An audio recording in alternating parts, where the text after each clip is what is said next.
Dans mon premier blog, je parlais de comment la méditation et la pleine conscience m'ont amenée à devenir plus consciente, entre autres de tout ce qui se passe dans mon corps. Et une des choses dont je deviens vraiment plus consciente, c'est ma respiration.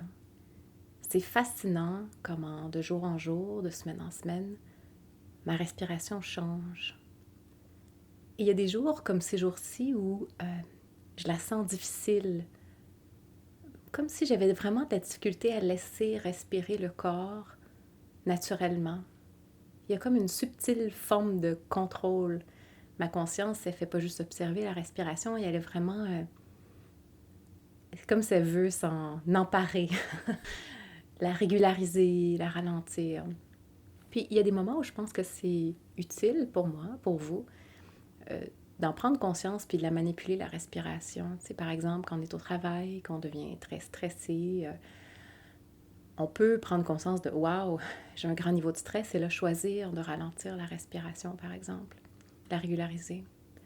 Mais les moments dont je parle en ce moment, c'est vraiment des petits moments du quotidien pour moi où il n'y a vraiment pas de stress impliqué.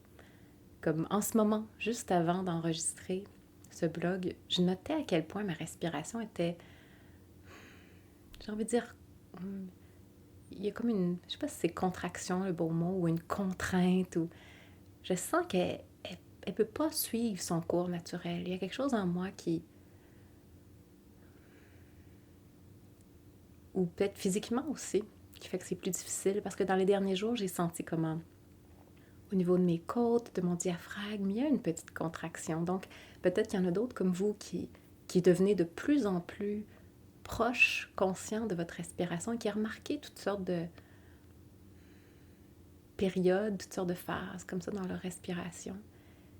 Et une des choses que je fais quand je note, comme aujourd'hui, où il y a une tendance à vouloir la contrôler de manière subtile, je vois ça un peu comme une danse à deux. Je me souviens quand j'ai appris à danser le tango avec le père de mes enfants il y a longtemps, il n'était pas très musical, donc j'avais tendance à vouloir contrôler un peu le rythme parce que je sentais qu'il n'était pas capable d'écouter la musique, de l'entendre et de nous faire suivre la musique. Puis c'était vraiment un exercice mental de laisser aller le contrôle puis de laisser contrôler cet aspect-là. Puis je vois un peu ça de la même manière entre mon attention consciente et ma respiration. C'est comme une danse à deux où vraiment j'essaie d'être à l'écoute, de la laisser aller, de suivre le corps.